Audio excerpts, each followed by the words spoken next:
Assalamualaikum warahmatullahi wabarakatuh. Salam sejahtera untuk kita semuanya. Bagaimana kabarnya teman-teman, rekan-rekan kalian sekalian? Semuanya sehat ya? Baik, untuk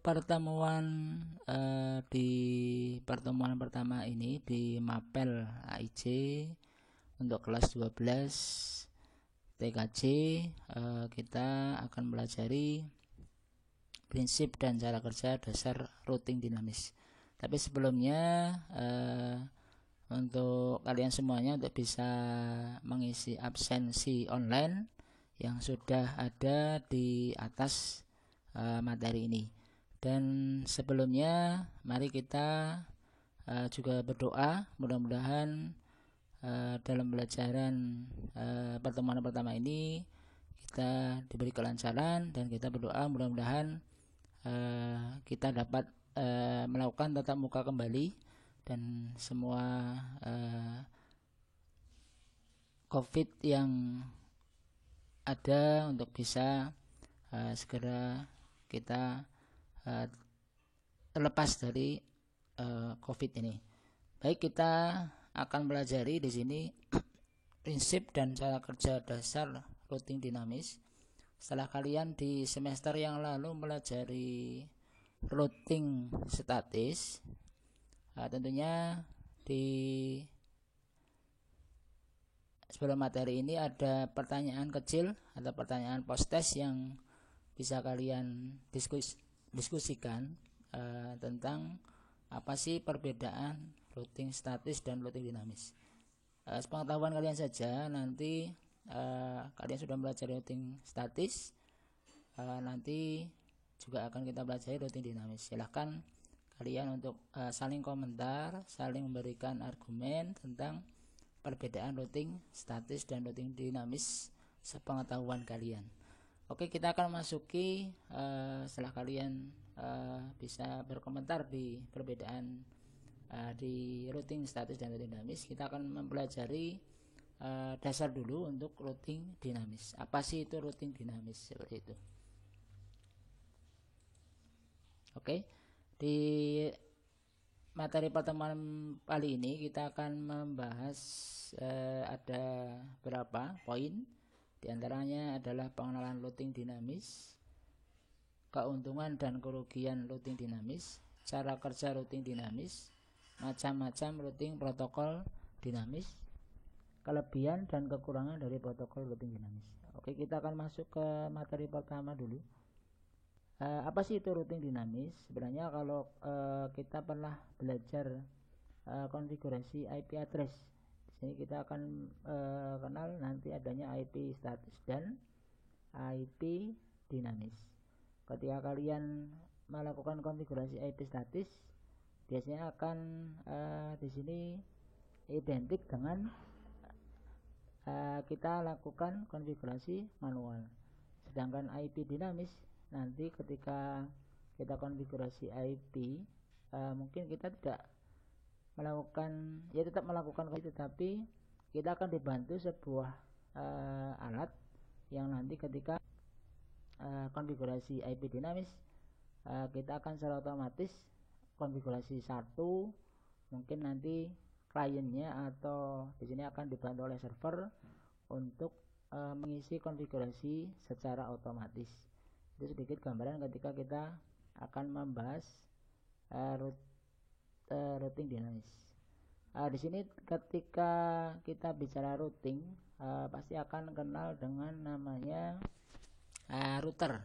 Nah, di sini bedanya router dan routing, mungkin kalau routernya itu sebagai sebuah alat, routing itu nanti dikatakan sebagai cara kerjanya. Jadi tugas router itu kan nanti kan akan merutakan jalur atau jalan yang mau kemana jalannya atau lewat mana jalannya, nanti ketika kita akan berpindah jaringan satu dengan jaringan yang lainnya.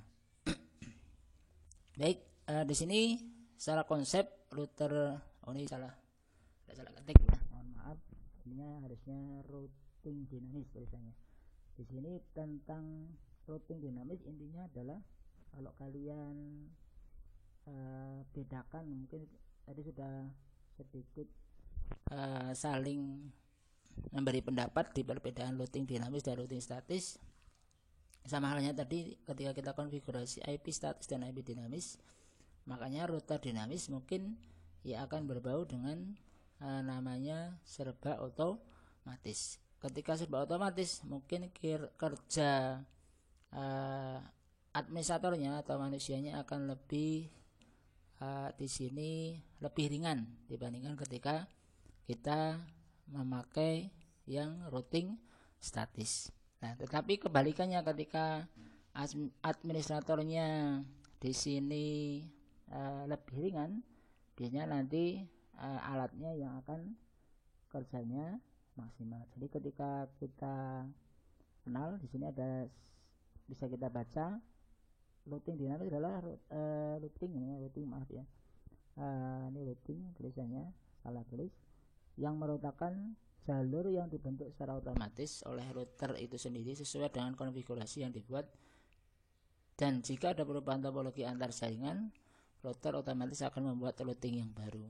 Jadi ketika kita mungkin ketika kita pahami routing statis, ketika kita ada 2 router atau 3 router lah mungkin yang bisa kita bedakan.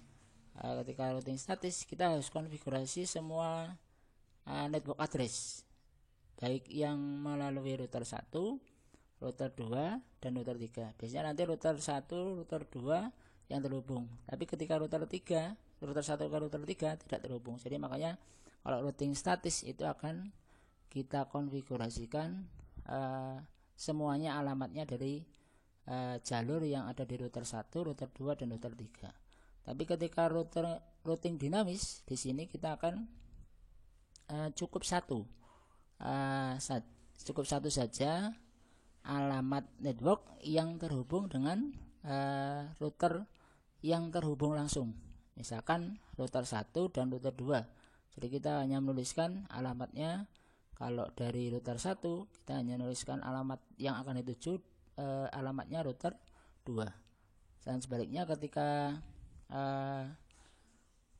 kita bedakan dengan routing statis, ketika kita mau membuat alamat di router 1, kita harus membuat alamat ya router 1, alamat router 2, dan alamat router 3. Ya ada kesederhanaan sendiri ketika kita menggunakan routing dinamis, karena di bundle router ketika ada jalur yang tidak terhubung langsung, nanti tugas router yang akan menghubungkannya.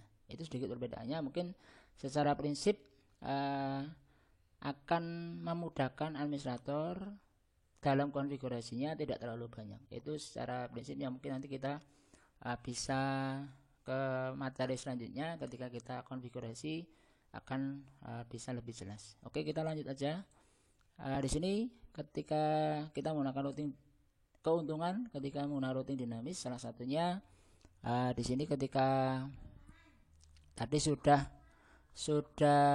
mengkonfigurasi ada router 1, router 2, router 3. Nah, di sini tadi sudah kita bahas sedikit ya sebelum tadi di pengertian untuk alamat yang terhubung langsung. Nah, itu hanya yang akan dikonfigurasi. Jadi yang router yang tidak terhubung langsung dengan router yang kita konfigurasi, kita tidak perlu konfigurasi. Nanti tugas router yang akan mengenalkan alamatnya ketika router itu tidak terhubung langsung dengan router yang kita konfigurasi.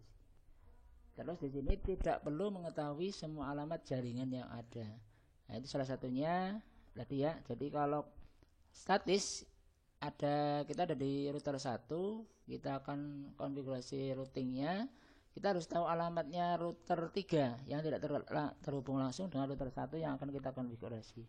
Nah, kalau kita pakai routing dinamis, kita tidak usah tahu alamat di router 3 itu apa, alamatnya apa, alamat networknya apa, seperti itu. Nah, itu kalau kita bayangkan misalkan itu namanya router, itu biasanya bekerjanya antar gedung, mungkin antar wilayah. Jadi kalau kita pakai statis mungkin ya bisa kita gambarkan memang untuk area yang kecil, tapi kalau dinamis ya mungkin untuk area yang besar, karena ketika kita sudah beda gedung, beda jaringan, kita tidak akan kadang tidak akan kenal alamatnya, jaringannya apa, alamatnya berapa, seperti itu. Oke, di sini ada kelebihan lagi, terjadi penambahan jaringan baru, misalkan ada pembuatan LAN network baru, kita tidak perlu konfigurasi manual. Di sini hanya router-router yang mungkin berkaitan, jadi mungkin ada tambahan 3 router lagi. Nah, mungkin kita cukup menambahkan satu di LAN network yang mungkin kita akan bangun, seperti itu. Itu ya sedikit keuntungan dari routing dinamis. Oke, dari kerugiannya nanti mungkin beban kerjanya akan lebih berat. Jadi di sini ketika ada tambahan LAN baru, router akan kerjanya akan maksimal, akan mencari ini IP-nya berapa yang baru gitu ya. Itu sedikit mungkin akan memberatkan router. Biasanya nanti untuk routing dinamis kita butuh router-router dengan spesifikasi yang lebih dibandingkan ketika kita pakai routing statis. Oke, di sini ada kecepatan. Ini tulisannya salah lagi ya. Kecepatan pengenalan dan kelengkapan IP table lebih lama. Ya, ini mungkin beda dengan ketika pakai routing statis.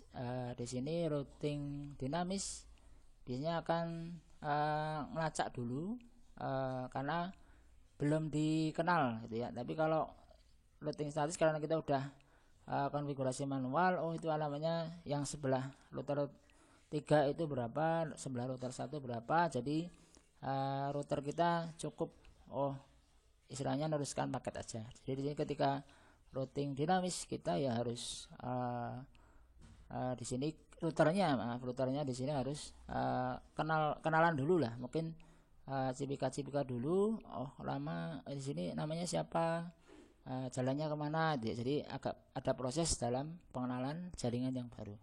Dia sedikit kerugian routing dinamis. Kita lanjut aja.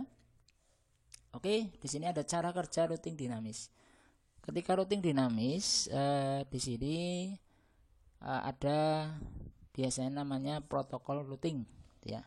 Untuk cara kerjanya, ya namanya protokol itu ya seperti kesepakatan dari pengguna atau mungkin sistem jaringan yang mungkin nanti akan kita bahas di materi selanjutnya. Macam-macam protokol routing yang mungkin akan kita bahas lebih detail ya, ada OSPF, ada BGP, ada IGRP, ada RIP yang mungkin nanti kita akan kenal. Nah, jadi sini ketika memang routing dinamis yang bekerja adalah namanya router, yang lebih untuk mengenalkan jaringannya adalah router, makanya di sini ada beberapa cara kerja routing dinamis yang diatur oleh protokol routing gitu ya. Ada yang bisa kerja di protokol routing yang sama, ada yang nanti kerjanya dengan protokol routing yang berbeda gitu ya. Jadi setiap kali ada perubahan teknologi di sini akan woro-woro gitu ya, akan menyampaikan ke router yang lainnya, ini ada protokol routing yang diganti gitu ya, topologinya mungkin akan diganti gitu ya. Jadi itu akan digantikan oleh mesin yang tadinya dikerjakan oleh manusia atau administrator, itu akan diganti oleh mesin itu ya. Mungkin sedikit ringkasnya seperti itu. Jadi cara kerja routing dinamis ya mungkin nanti identik dengan kita akan kenal namanya protokol routing gitu ya. Oke, di sini kita hanya ulas sedikit untuk macam-macam protokol routing, nanti akan kita lebih detailkan di konfigurasinya di masing-masing protokol routing. Tetapi di sini kita tidak akan mempelajari semuanya karena ada beberapa protokol routing yang sudah tidak digunakan lagi. Contoh ada RIP, tapi kita tetap mengenalkan karena RIP itu sudah digantikan dengan IGRP gitu ya, misalkan, dan protokol routing misalkan IGRP juga mungkin sudah tidak lagi, ISIS juga tidak lagi. Jadi kita cukup mengenalkan nanti ada RIP, OSPF, BGP, dan IGRP seperti itu. Untuk materi selanjutnya kita akan coba nanti latihan konfigurasi, walaupun kalian di rumah tidak apa-apa, kita kenalkan dulu.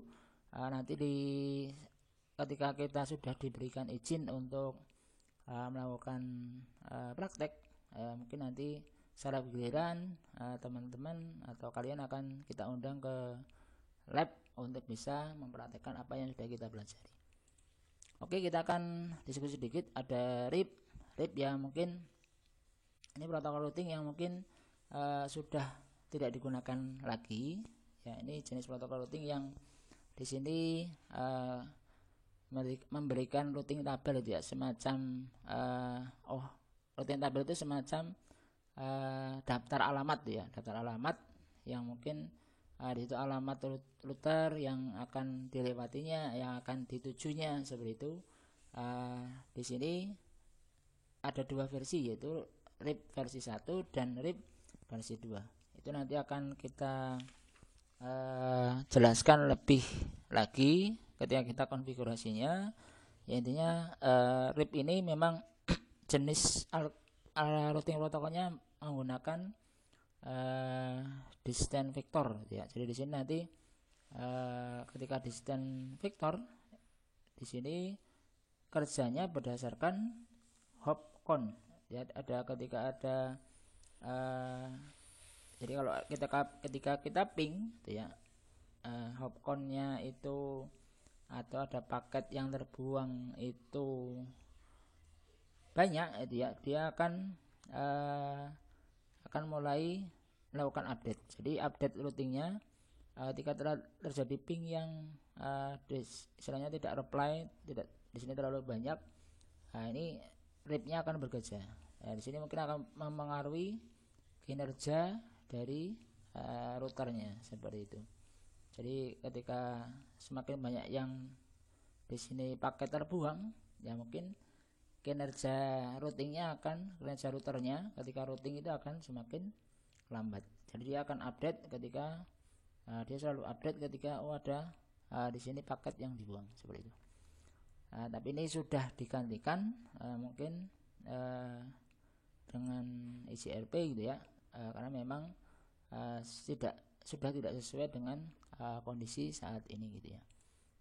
Oke, di sini kalau tadi pakai distance vector, kalau yang ini OSPF yaitu open source password itu ya, itu menggunakan namanya link state ya. Ketika kita bicara link state itu berbeda ketika tadi pakai RIP gitu ya, itu pakai pembuangan paket ya. Tapi kalau di sini tidak menggunakannya. Jadi di sini dia pakai bandwidth gitu ya. Ketika bandwidth di sini dihitung gitu ya, dia akan melakukan update seperti itu. Dia itu untuk sedikit penjelasan sedikit untuk OSPF, nanti akan kita ulas lagi gitu ya. Di sini memang kalau tadi RIP OSPF itu masih dalam satu autonomous system, maksudnya biasanya kalau di sini mau menghubungkan ya router Cisco dengan router Cisco gitu ya, dengan mikrotik dan mikrotik gitu ya, itu masih dalam satu autonomous yang sama, atau di sini dalam area yang maksudnya dalam merek router yang sama gitu ya. Itu untuk sedikit tentang OSPF. Oke, juga ada lagi mungkin BGP. Ini mungkin nanti biasanya kalau kita sudah bekerja via internet gitu ya, kita mungkin perusahaannya sudah menggunakan internet tuh ya, kita akan pelajari lebih lagi, akan kita harus kenal namanya BGP, karena ini sudah antar autonomous system. Jadi ketika nanti ada mungkin dari Indosat, Telkomsel gitu ya, terus ada dari Cisco yang pakai perangkat Cisco, Juniper gitu ya, ada Mikrotik gitu ya, itu nanti sudah beda vendor gitu ya. Makanya di sini akan ya, karena beda vendor itu pasti konfigurasinya akan berbeda. Jadi di sini kita butuh routing protokol namanya border gateway protokol. Jadi dia termasuk exterior Exterior Gateway Protocol atau EGP. Kalau tadi yang RIP sama yang OSPF itu masuk ke Interior Gateway Protocol atau IGP seperti itu. Oke, di sini IEJRP ini pengembangan dari RIP itu ya. Pengembangan dari RIP yang tadi sudah saya awal ketika RIP memang sudah tidak dipakai, dikembangkan oleh Cisco ya, router Cisco. Ini ada pengembangan lagi namanya IJRP. Sebenarnya sebelum RIP itu ada pakai I ya, interior GRP gitu ya, IJRP gitu ya. Belum ada Enhanced Interior Gateway Protocol. Jadi di sini juga diproduksi oleh router Cisco dan biasanya hanya digunakan pada router Cisco. Jadi satu produk. Jadi tidak bisa dikonfigurasi di dua produk atau di sini dua vendor yang berbeda. Oke, di sini ada macam lagi IJRP yang tadi ini memang sudah tidak digunakan karena sudah diganti dengan Enhanced Interior Gateway Protocol. Ya, ini hanya sebagai minimal kalian kenal, nanti ada tugas ya untuk sesi kali ini kalian membuat bagan ya, membuat bagan bagaimana macam-macam dari protokol routing yang mungkin kita bisa kelompokkan ya. Nanti kalau routing itu ada routing langsung dan tidak langsung, nanti dibagi lagi. Routing tidak langsung itu ada routing dinamis, routing statik. Nah, kalau routing statis mungkin tidak ada lagi di bawahnya, tapi kalau routing dinamis nanti ada lagi protokol routing, ada IJRP, ada EJP gitu ya. Nanti tugas kalian membuat gambar ya, sambil browsing nanti silakan kalian buat gambar pengelompokan protokol routing. Ini juga sama ISIS, ini mungkin ada di layar 2 sebenarnya. Ini juga sudah tidak digunakan. Jadi mungkin kita hanya cukup ya mengenalnya gitu ya. Ada protokol routing namanya ISIS seperti itu. Ya, ini karena ada perkembangan teknologi gitu ya, ada beberapa protokol routing yang mungkin sudah tidak sesuai dengan perkembangan yang ada. Ya, mungkin dari kelompok tadi sudah kita bahas protokol routingnya. Di sini kita akan bisa melihat nanti kelebihan kekurangan protokol routing, dan karena memang sudah beda teknologi gitu ya, jadi akhirnya ada beberapa protokol routing yang tidak digunakan lagi gitu ya. Itu untuk beberapa ini ada RIP, ini mungkin ada RIP sudah ada perbaikan ya, RIP versi 1, RIP versi 2 gitu ya. Di sini ada sudah diganti lagi gitu ya, diganti dengan IJRP gitu ya, tapi dikembangkan lagi ke IJRP. Nah, mungkin secara prinsip nanti kalian untuk bisa mengelompokkan ya, membuat bagan nanti di tugas sesi ini untuk bisa silahkan dikirim melalui Google Classroom. Kalian cukup bisa gambar pakai tulisan atau gambar pakai